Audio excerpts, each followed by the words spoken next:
你以为他是皇帝老子呢？啊！贾老板，很不幸，你猜中了，我们家主子正是当今皇上。不是，跪下！万岁爷饶命！万岁爷饶命啊！万岁爷，万岁爷，小的有眼无珠，有眼不识泰山。你大人大量，放了我吧！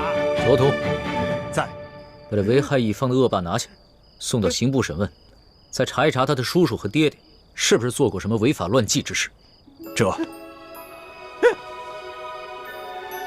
把他那爪子给我剁了！住！哎呀，万岁爷，饶命啊！万岁爷！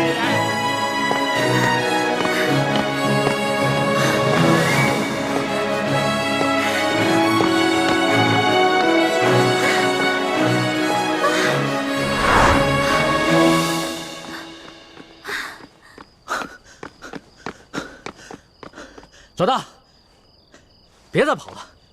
出宫这么多天，你还没玩够啊？你别过来啊！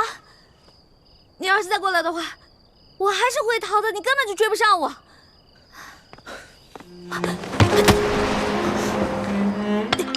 老大，龙小弟，别再跟着我了，赶紧跟索大人回宫吧，外面不比宫里安全。老大，你真的舍得离我而去，从此再也不见我了吗？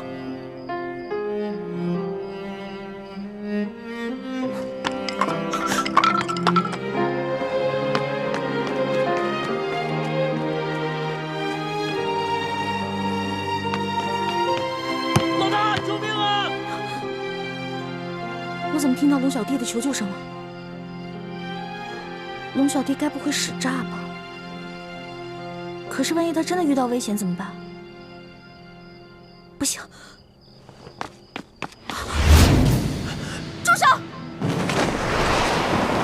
龙小弟，站住！你再过来，我就杀了他！好，好，好，我不生气，你别动他。这位大哥，你到底是谁啊？你为什么要杀我的龙小弟啊？不用管我是谁，若要让我放了他，就拿你自己的命来换。老大，你快跑吧，别管我，你不是他的对手。闭嘴，别说话。这位大哥，你是哪条道上的呀？不妨说出来听听嘛。你想要多少钱，我都可以给你的。我要的不是钱，现在你和他只能活一个，你们谁死谁活，你自己选。老大，你快跑！你跑了我还能有救，要不然……哎，你别掐他！不是，这位大哥，咱们无冤无仇的，你为什么一上来就生死相逼呢？你是不是想要钱啊？你想要多少？你告诉我，我肯定会给你的。休再啰嗦，我要的不是钱，你和他只能活一个，谁死谁活，你赶紧选。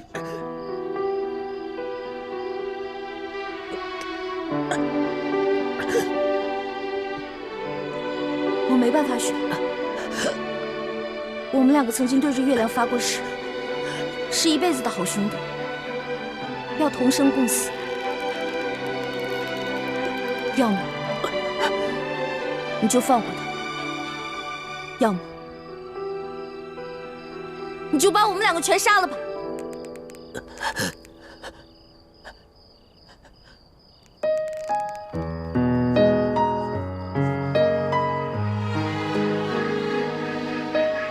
真的愿意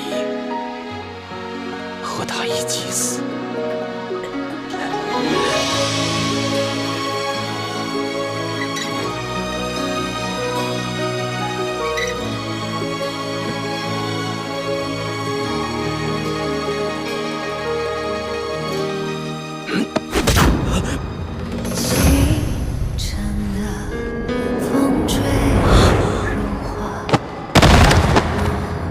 城市的繁华，带来春风沙，恨不过。你还我龙小弟！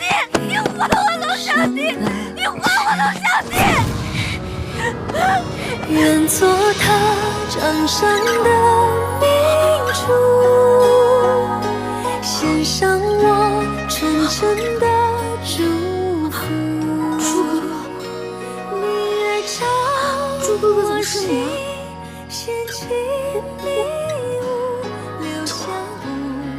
你不打了吧？对不起啊，猪哥哥，我不知道是，对不起，猪哥哥。欢梅，如果我真的杀了他，你会杀了我吗？我怎么可能会伤害你呢？正如你不会伤害我一样啊。但你却会自杀，以身殉情，是吗？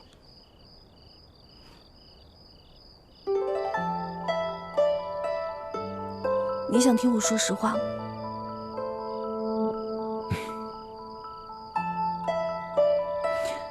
猪哥哥，身体发肤受之父母，活在这个世上，我不会为了任何一个人轻生。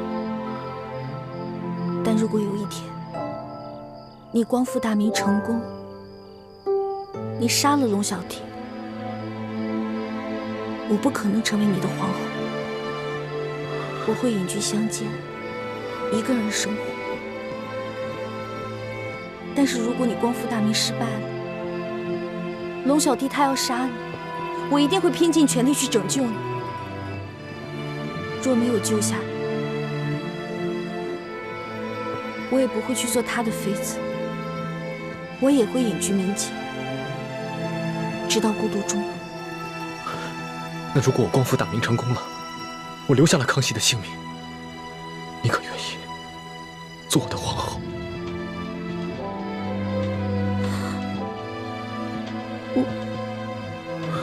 算了，我不逼你了，我不想看你为难的样子。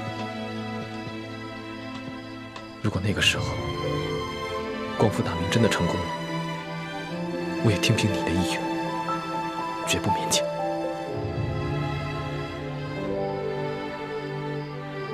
欢梅，你这次出走，是不想夹在我跟康熙之间，左右为难，是吗？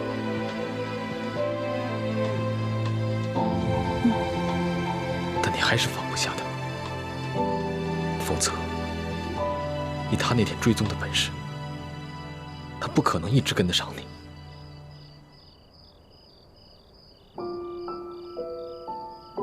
你怎么知道他追踪？难道你也一路在跟着我？你这次出走，大家都很担心你。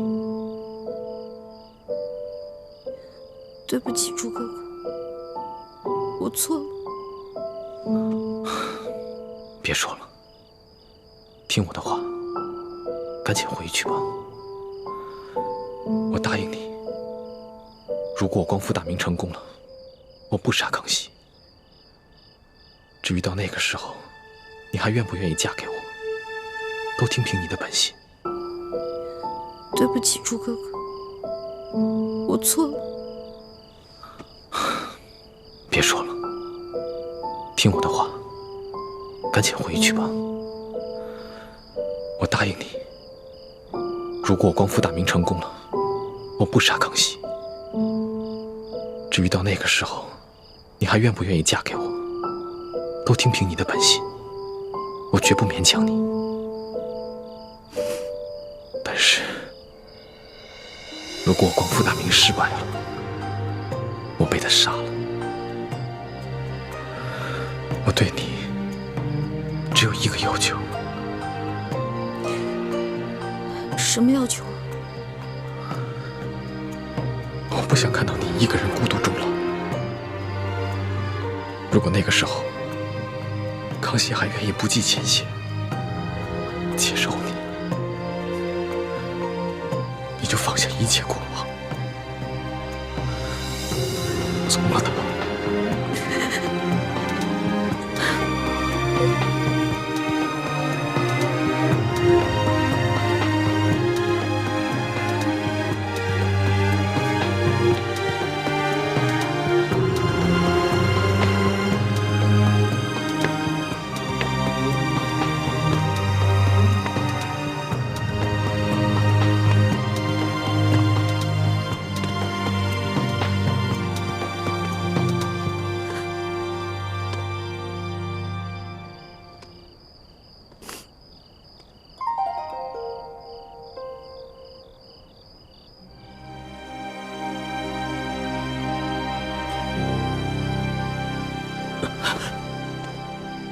老大，我们还活着吗？还是都死了？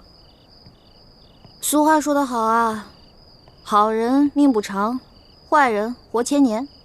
你怎么可能那么容易死啊？我有点晕，你先让我躺一会儿。起开！别再装了啊！不是，哎，老大，谁救了我们呀？谁救了你？当然是老大我了。不可能吧？那个黑衣人的武功，你根本就比不上。我在他手底下，最多也就过3招，你最多10招了。不能智取啊！我打不过他，我想招啊，我聪明啊，我在我手上抹毒，我跟他过招的时候，把毒药趁机抹在他手上，结果他就中毒了。所以啊，他为了换取解药，就把我们2个放了。现在指不定在哪个地方运功排毒呢。要这么说的话，我就信了。论起这旁门外道啊，我老大绝对是天下第一。老大，你又救了我一回，你要怎么感谢你啊？别缠着我就行，我就谢天谢地了。你还没玩够啊？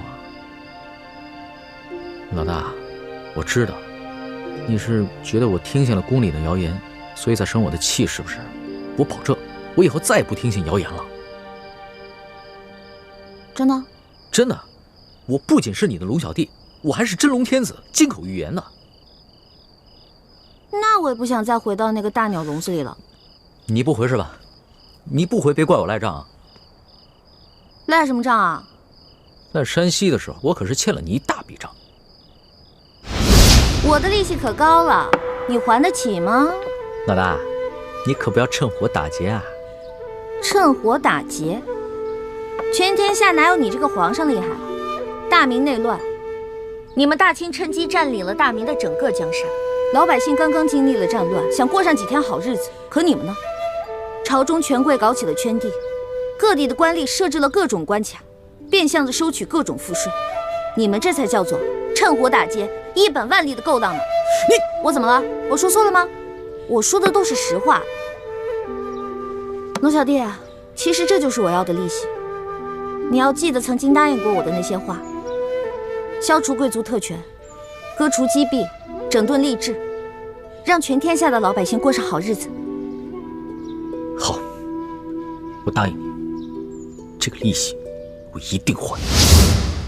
你就不想监督着我把这笔账给还了？皇上果然是天底下最无赖的人。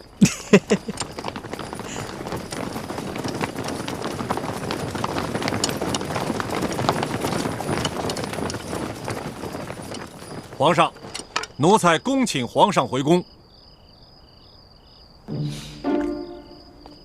老大，你要是现在不跟我回去的话，那我就在外边待着了。你去哪儿，我就去哪儿。算你狠！起驾，回宫。这。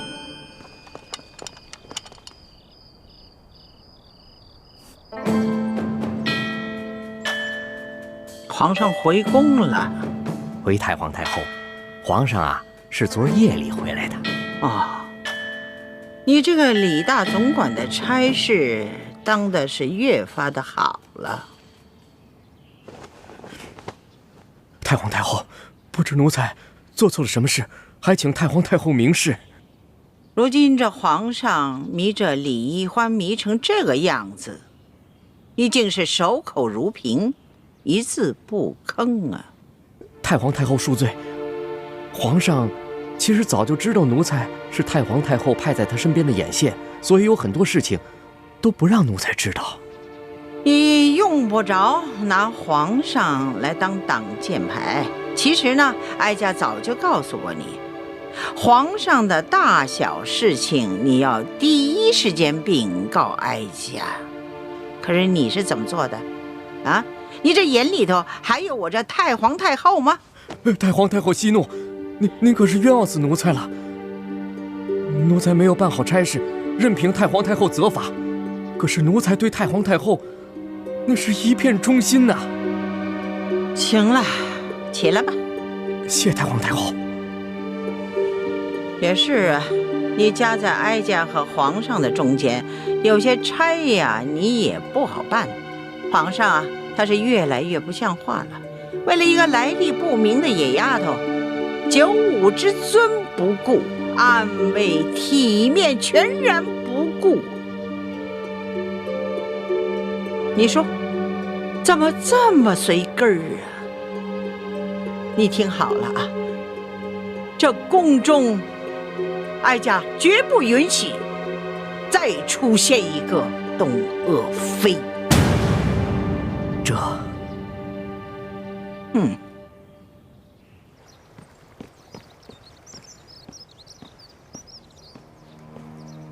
奴才索额图，给皇后请安。听说昨晚紫禁城所有的宫门大开，皇上大摇大摆的接着出走的李易欢回宫了。皇上就是要这样大张旗鼓地告诉我们，他相信李易欢，宠着李易欢，然后让我们所有人都闭嘴。哼！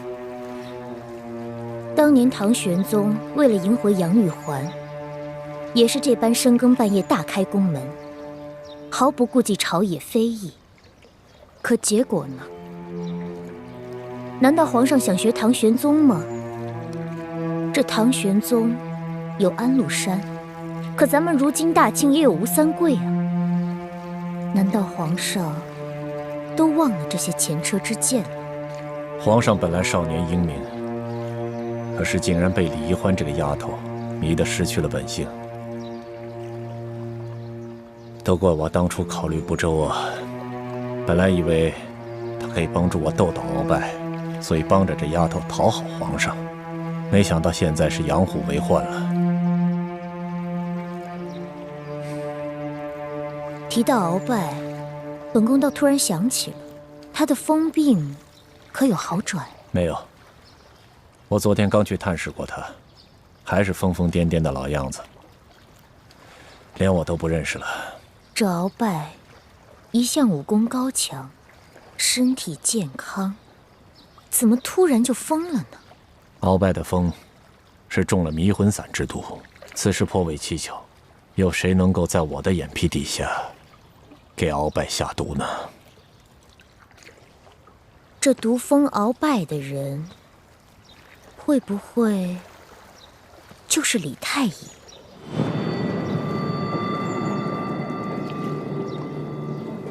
我也一直有此怀疑，只是苦无证据，所以现在也不敢声张。我派了最得力的人去追查他和李易欢的真实来历，可是现在还没有什么眉目。这鳌拜已经被皇上圈禁了大半年了，他的党羽也被皇上清除的差不多了，所以就算是他现在清醒过来，对我们赫舍李氏一族也形成不了什么威胁了。所以我现在敬访良医，尽快的把鳌拜治清醒过来。如此甚好。若鳌拜能够早日清醒，也能早日交出这明珠谷的奸细，我们也能早些证实这李氏兄妹的奸细身份。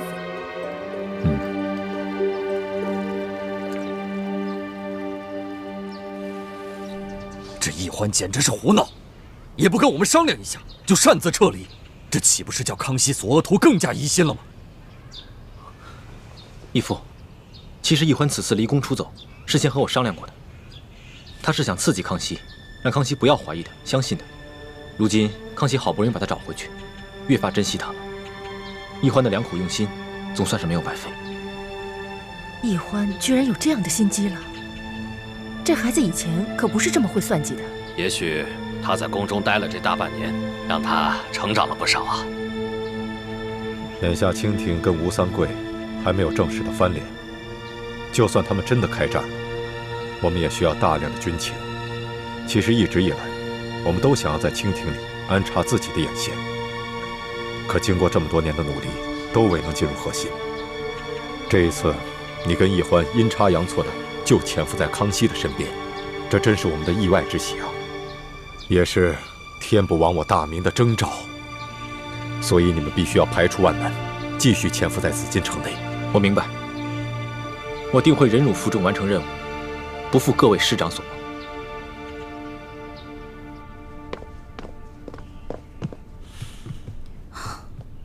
哇，这么多奏折，你得批多少天啊？3天3夜都批不完。你还说呢？这不都怪你啊！大不了我陪你忙3天3夜呗。老大，这次这要是不出宫追你的话，你是不是真的就再也不回来了？为什么？你就真的那么狠得下心，永远的离开朕？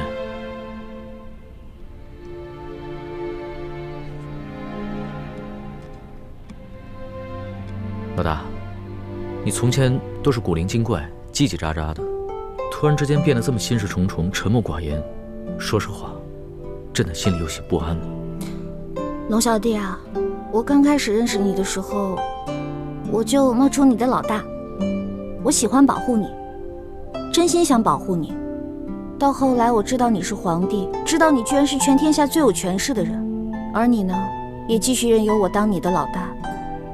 现在想一想，还真的有点可笑，不自量力呢。谁说你不自量力了？谁说你可笑了？就是因为别人一直都在想应不应该爱朕，应不应该保护朕，应不应该讨好朕。可是你呢？你从来都没有想过应不应该，你就是本能的对朕好，本能的爱护朕，所以你特别珍贵，你特别值得朕珍惜。我刚开始进皇宫是因为对皇宫好奇，我想进来看看是什么样子。到后来呢，我慢慢习惯你给我的一切，我想陪着你。可是后来渐渐的，我对皇宫有了恐惧，我想逃离，我害怕。而且，就算你总说你心里很珍惜我，你喜欢我，可是我时常能感觉到你的心在动摇。你每一次动摇，都让我特别害怕，就更想逃离了。你看看，你又在倒打一耙。朕什么时候动摇过？明明是你一直在拒绝朕，一直对朕若即若离。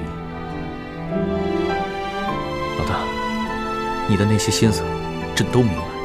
你放心吧，朕一定不会禁锢你，朕会尽可能的给你最大的自由，朕也一定不会伤害你，朕会尽最大的努力去保护你。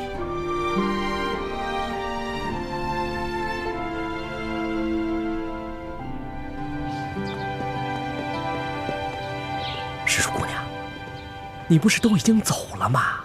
你还回来干什么呀？叔父，对不起啊。我也不知道怎么了。我本来已经下定决心离开龙小弟了，可看到他不顾一切出宫来找我的样子，我心里就又动摇了。哎，你们这些年轻人啊，真是拿你们没办法。看来我得抓紧时间，找个风水先生，给自己先挑一块好点的墓地，把自己的后事料理好算了。哎，叔父，不过您放心，我跟朱哥哥绝对不会连累您的。哎，那鳌拜的病情怎么样了？回太皇太后的话，奴才已经安排人全力的在救治鳌拜了，可他的病情始终是不见好转呢。这可麻烦了，他一手打造的情报网，难道就这么一直瘫痪下去了吗？当初可是你负责监管鳌拜的呀，他是在你的眼皮底下被人毒疯的呀，而你又查不出这下毒的人，又迟迟治不好他的病。索托，在哀家可知道，鳌拜可是你最痛恨的对手啊，你可不能因私害公啊！太皇太后，您真的是冤枉奴才了。奴才虽然和鳌拜一直有些不和，可绝对不会因私害公，公报私仇啊。这其实毒害鳌拜之人，奴才一直有一个怀疑的对象，可因为苦无证据，所以不敢说出来。哀家信你，你但说无妨，多谢太皇太后。其实奴才监管鳌拜府邸的时候，这李太医却可以凭着皇上的密诏，自由地进出鳌拜府邸。如此大事，你为什么一直隐瞒着不报？太皇太后，这皇上一直对李氏兄妹宠信有加，奴才手里没有真凭实据，岂敢胡言乱说呀？再说了，这李太医拿着皇上的密诏，皇上会不会在暗中对他有所交代？奴才也把握不住，所以就糊涂啊！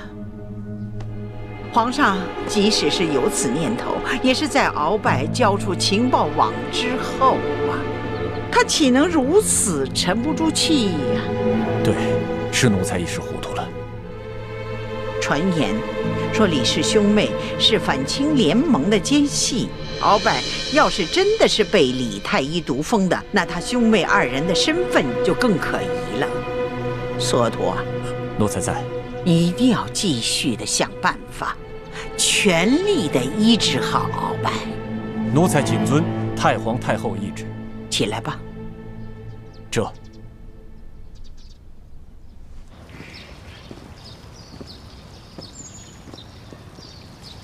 宜欢，这会儿你可真是让大师兄伤心了。我就是因为不想让他伤心，所以才选择出走的。傻妹妹，你要说我嘛，已经了无牵挂，倒是可以一走了之。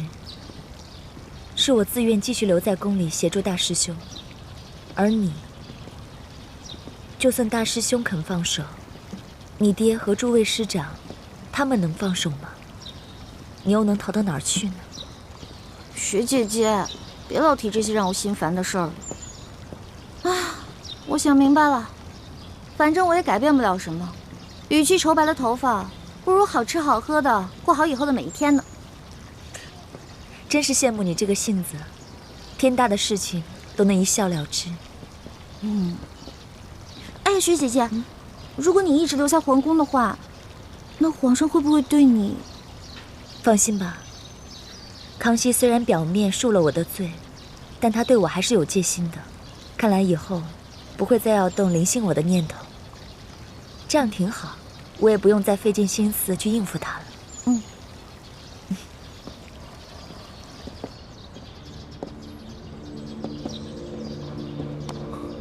环佩，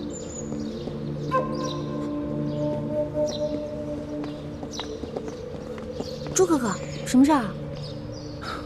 今天太医院的王太医被太皇太后叫了过去，回来以后，我问他有什么事情，他一直支支吾吾不肯明说，我便留了个心眼。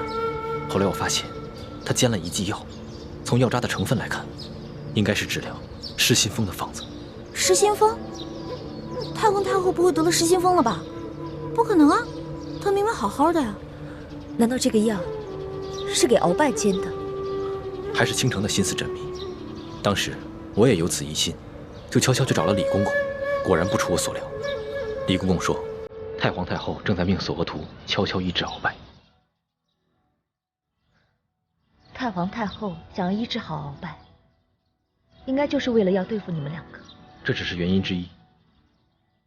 鳌拜发疯以后，他所掌控的情报网络一直处于瘫痪状态。康熙想尽了办法，也无从下手。但是，一旦太皇太后治好了鳌拜的失心疯，那么鳌拜就只能乖乖地交出他所掌控的情报网络。朱哥哥、雪姐姐，咱们也别太过于担心。这个迷魂散之毒很难解的，即使解了，中毒之人的神智也不可能完全恢复正常的。再说，我们之前不是一直怀疑是索额图毒封鳌拜的吗？那索额图肯定不会医好鳌拜的。现在也只能这么希望了，否则一旦治好鳌拜的失心疯，我们的身份就都暴露了。不如我们想个办法除掉鳌拜。来不及了，太皇太后已经加强了对鳌拜的保护。如果我们在这个时候动手，不仅很难得手，还容易暴露自己。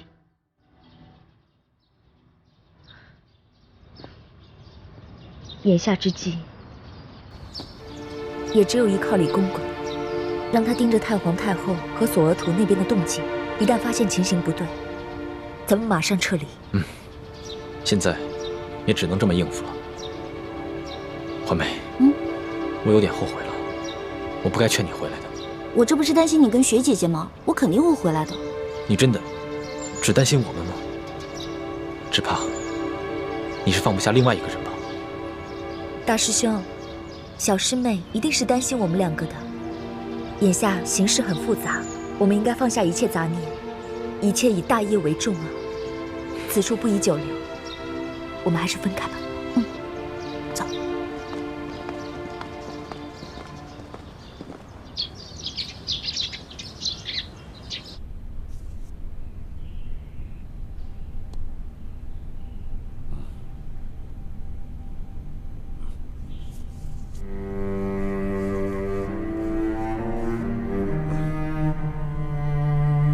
彭元帅，在。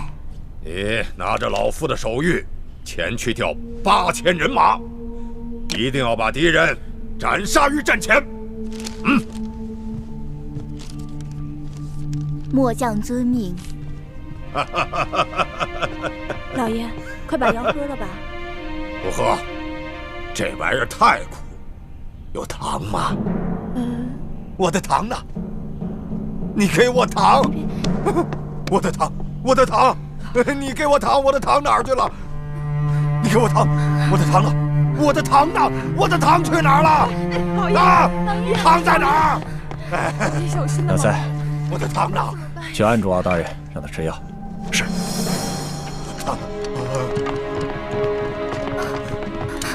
你们干什么？你别管我！我要找糖，找糖！哎呀！哎呀！我的糖！把药给我。放开我！我的糖！你们都想害我！老伯，该吃药了。听话。我不喝药，我要糖！把这碗药喝了，我就给你糖吃，好不好啊？你给我糖，我不喝药。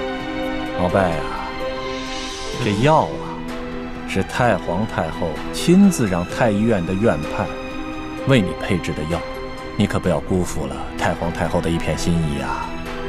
来，乖乖的把药喝了，喝。太皇太后，对啊，太皇太后。太皇太后，哎，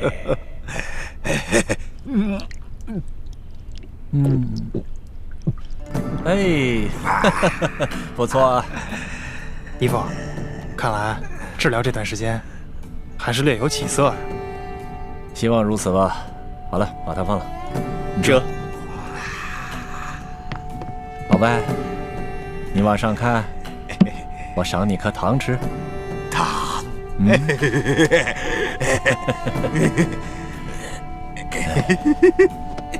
老伯，虽然你是我赫舍里氏一族的大敌，我的糖，现在看到你这么疯疯癫癫的，我还真有点于心不忍。哪儿去了？半年前，你让我向皇上进言，我拒绝了你。我的糖，但现在形势变了，这李氏兄妹成了朝廷的大敌，威胁到了皇上。看来我不得不放弃前嫌，全力救治你了。我可不想真的成为大清的罪人呐！太皇太后，太皇太后，太皇太后，太后，太皇太后。经过最近一段时间的治疗，这鳌拜的病情虽未痊愈，但已经渐渐的好转了啊。虽然他现在还是有点胡言乱语，可是今天我提到太皇太后对他的病情关心，他竟然有了些反应啊！嘴里不停地念叨着“太皇太后，太皇太后”。原来如此。李德福，奴才在。你陪哀家出宫一趟，不必大张旗鼓，别让皇上知道。这，太皇太后，您这是要去见见鳌拜吗？正是，哀家得去见见这个人。你们这些宿敌，他可能认不得了，但是哀家和他却是有一辈子交情的人了，说不定他见了哀家就能清醒过来。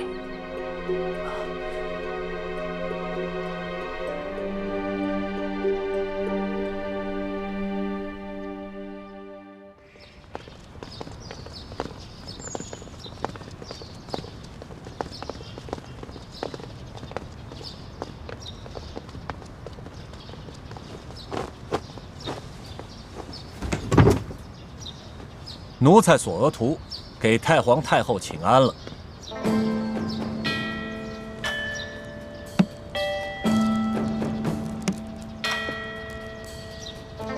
平身吧。这鳌拜他怎么样？鳌拜还是老样子，疯疯癫癫的。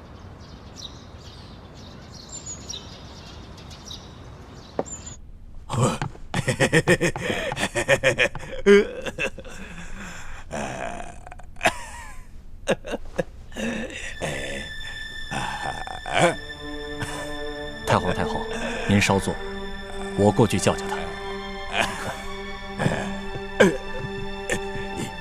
鳌拜，别胡闹了，太皇太后来看你了。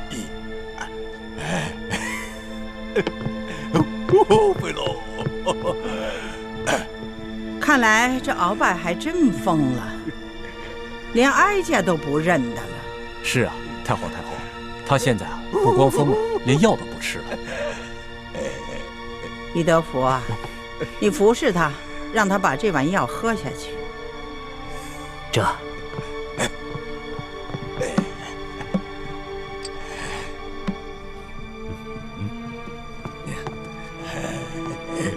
敖大人，这药可是太皇太后专门为你的病让太医熬制的，把药喝了吧。我没病，我不喝药，我要吃的，我要吃的，不好吃，你不好吃，你滚开！小心点，别把药弄洒了。敖大人，先把药喝了，喝了药以后呢，就给你好吃的了。鳌拜呀，敖大人，老贼耶！有哀家在，谁敢欺负你呀？喝了吧，啊！有好吃的啊！先喝药。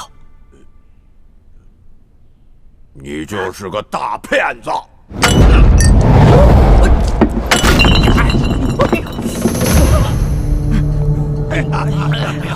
哎呀，大骗子！这要不要紧呢？太皇太后，不要紧，不要紧，没事没事。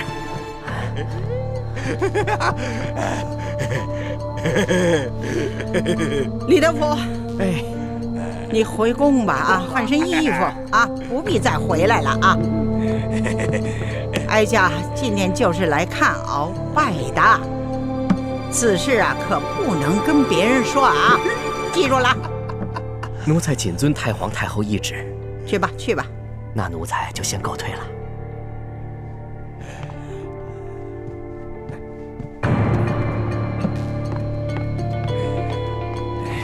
那太医熬的药还有富裕的吗？回太皇太后的话，还有一壶呢。端上来。这，把药拿过来。这，嘿嘿嘿。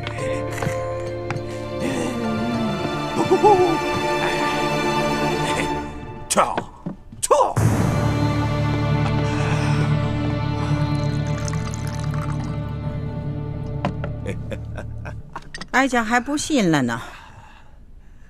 这回啊，是哀家亲自慰慰你啊！你得啊给个面子啊！太皇太后啊，您可注意安全，他可疯得很。我不怕他。鳌拜，你玩的挺好啊。这次啊是哀家亲自为你，知道吗？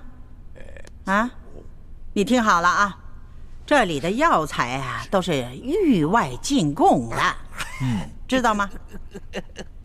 平日里啊，皇上和哀家御用的，都是稀奇宝贵的东西啊。没事儿，你就把它喝下去啊！来，哀家喂喂你啊！哎，喝了这个药，你就会好了。来，张嘴喽！哎，喝了不？哎呦，哎，正好，再来一口，来，再来一口，张，哎，张，哎，你额娘都没对你这样过。来，把这个喝了。来，太皇太后如此的垂怜罪臣，罪臣后悔莫及呀！太皇太后，这鳌拜怎么突然正常了？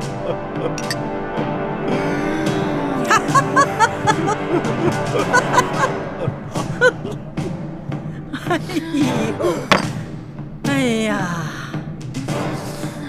老贼呀，原来你是装疯啊！你挺能演的，像个戏子，接着演呢。罪臣也是万不得已呀，太皇太后，罪臣今日才能盼到您凤驾光临。罪臣，太皇太后，罪臣有要事启奏，此事事关皇上和我大清江山的安危呀！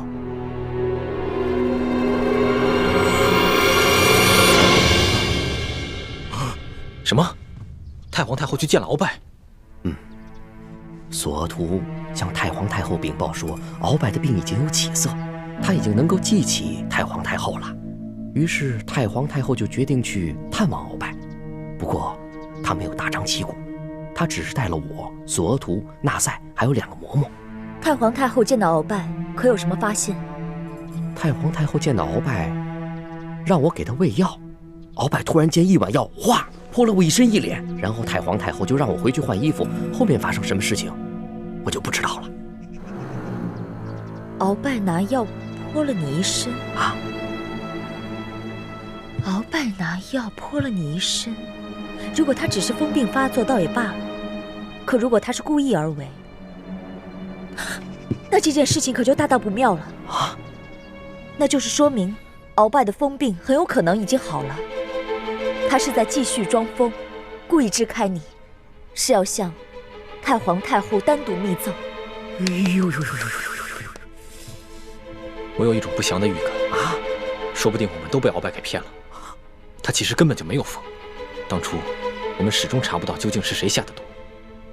其实我们忽略了一个可能性，这个毒很可能是鳌拜自己下的，而且分量很轻，又事先安排了身边的亲信，在事后给他服下解药，他自己则继续装疯，瞒过了我们所有人。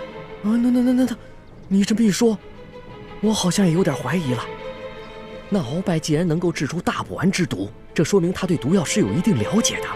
那他泼了我一脸一身，这显然就是故意的。如果真是这样，那我们的身份岂不是都会暴露了？哎呦，这可怎么办呢？我说吧，让你们早点撤离，你们就是不听啊！特别是这个奕欢，明明人已经走了，还回来干什么呀？叔父先别着急，事到如今，我们也只能随机应变了。在没有确定鳌拜是不是真的装疯之前，我们要预见到所有可能出现的情况，想好相应的对策。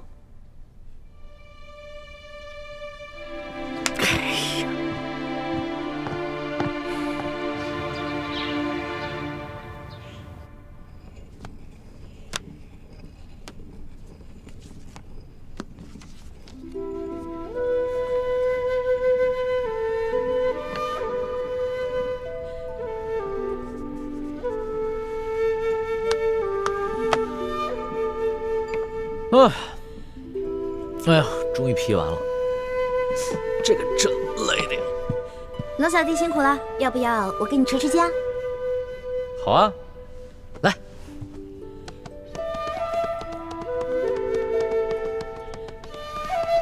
老大，谢谢你啊，谢谢你肯跟朕回来，这样的感觉真的是太好了。朕希望这样的日子永远能持续下去。龙小弟，我不敢去想什么永远，我只能珍惜我们在一起的每一天。哎，对了，老大，上次你在万花楼里跳的那个剑舞，好美啊！你能不能给朕再跳一个？其实啊，那根本不是舞蹈，是一套剑法，我给它改编成舞蹈了。而且，其实作为剑法，也得2个人一起来使，这样才能发挥它最大的威力。哦，所以龙小弟，与其我舞给你看，不如我们2个一起舞啊！我教你，这样不是更好？好啊，老大，你要是肯教朕的话，那当然是最好的了。哎，只不过就怕自己太笨，被老大笑话了。笨没关系啊，你的学费多给我1倍就好了。哎，老大，你这贪财贪吃的本性，朕看这辈子是真改不了了。太皇太后驾到！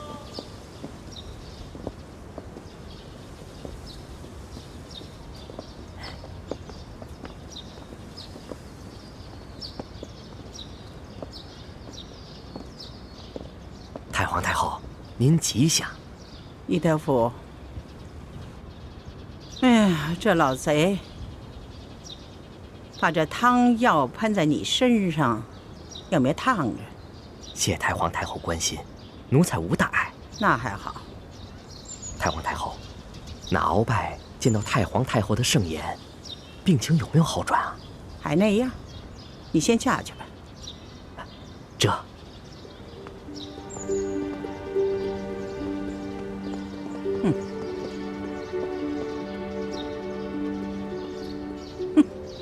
他忘了哀家是谁，是太皇太后，就是铁嘴钢牙，也能撬开他的嘴，看有谁如此大大包天。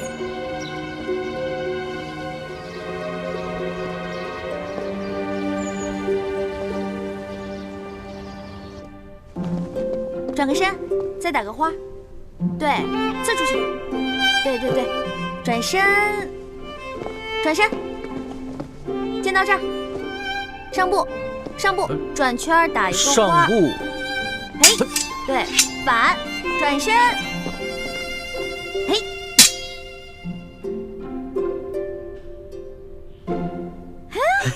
不错，龙小弟，一点就通，练武奇才啊你！还是老大教导有方嘛。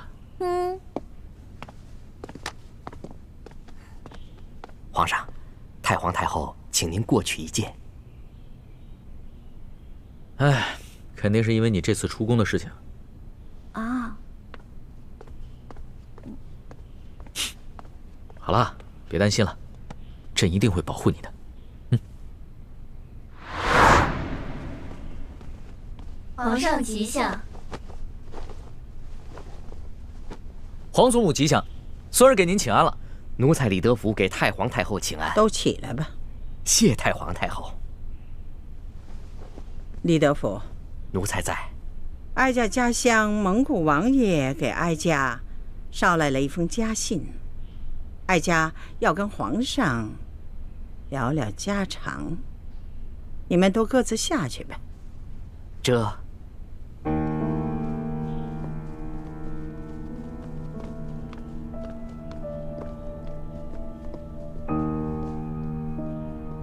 看来皇祖母不是要拉着孙儿聊家常，是有重要的事情要跟孙儿谈吧？是啊，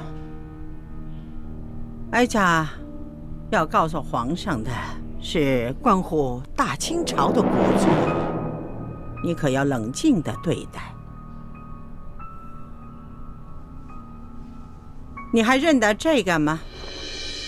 当然认得。据说崇祯皇帝预感乾明气数已尽，把所有国库里的宝物全都藏了起来。